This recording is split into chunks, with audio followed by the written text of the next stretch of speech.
Hello everyone, welcome back to my channel. তো আজকে কিন্তু আমি এখন যাচ্ছি বিয়ে বাড়ি। তো দেখো আমরা কিন্তু আজকেও দু যা মিলে বিয়ে বাড়ি যাওয়ার জন্য বেরিয়ে পড়েছি। তো আজকে কিন্তু আমরা যাবো না স্কুটি করে, আমরা কিন্তু আজকে যাব অটো করে। তো আমরা কিন্তু অটো ধরার জন্য দাঁড়িয়ে আছি। দেখো আমাদের অটো কিন্তু চলেও এসেছে। তো আমরা এখন যাব। টাটা, যেতে যেতে কথা হবে। যাই হোক, আমরা দেখো এখানে ট্রেনে উঠে পড়েছি এখানে। আর এই যে হচ্ছে পুচকু। আর পুচকু কিন্তু সবসময় উইন্ডো সিটে বসতে খুব ভালোবাসে, তাই ও দেখো আজকে উইন্ডো সিটে বসে পড়েছে। আর এখানে আমি কিন্তু রানাঘাট স্টেশনে নামবো, ঠিক তখনই আমার চোখে পড়লো একজন মহিলা বসে বসে দেখো কীভাবে হাত দিয়ে গোলাপ বানাচ্ছিল। আমার তো ভীষণই ভালো লেগেছিলো, তাই ভাবলাম তোমাদের সঙ্গে একটু শেয়ার করি, একটু ভিডিও করে নিই। কিন্তু আমি ছিলাম উল্টো দিকে, তাই জন্য মহিলার মুখটা তুলতে পারিনি। আর সেই সময় ট্রেনটা দাঁড়িয়ে পড়েছিল বলে আমি আর সামনেও যেতে পারিনি, লোকের অনেক ভিড় ছিল।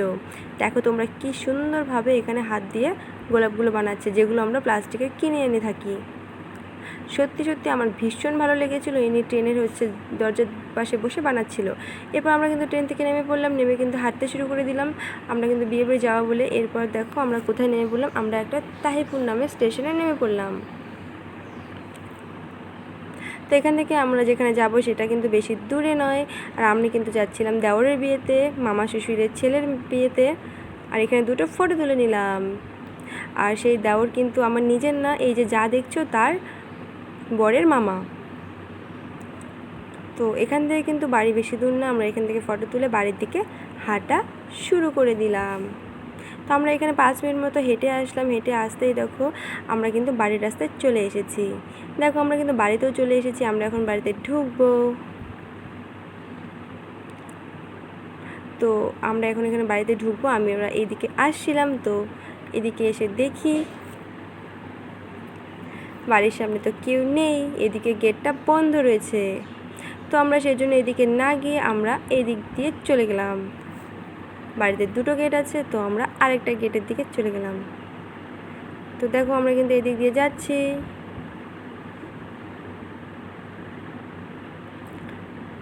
আমরা কিন্তু চলে এসেছি ফাইনালি। আমরা কিন্তু রাত্রেবেলা বিয়ে বাড়ি চলে এসেছি। দেখো ওই প্যান্ডেলের কাছে চলে আসছে, এখন কিন্তু বিয়ে বাড়িতে ঢোকার পালা। তো অনেকটাই পর্যন্ত গেট করেছিল, তো ঢুকছিলাম। দেখো আমরা কিন্তু যাচ্ছি। আমরা কিন্তু এখানে অনেকজন মিলে গিয়েছি, তো ক্যামেরা সবাইকে নেওয়া হয়নি। সবাই কিন্তু বেশ সাজুগুজু করে এনজয় করছিল। আমরা যখন ঢুকছি, তো দেখো ঢুকে পড়লাম। আমি কিন্তু ভেতরটা নিব না, ঢুকে কিন্তু আমরা এখানে কোল্ড ড্রিঙ্কস খেতে শুরু করে দিলাম।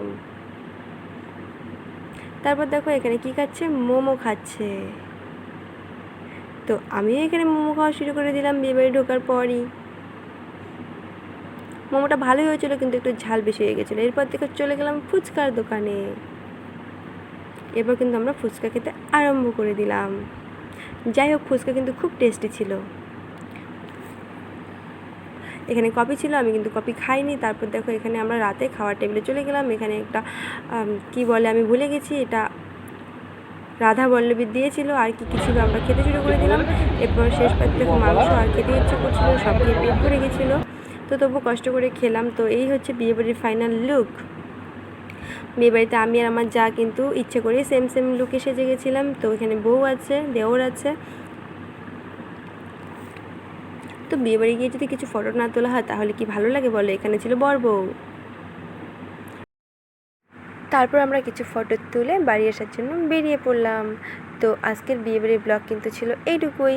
তোমাদের আমার এই বিয়েবাড়ির ব্লগটা কেমন লাগলো অবশ্যই কমেন্ট করে জানিও। তো ব্লগ এইটুকুই, টাটা।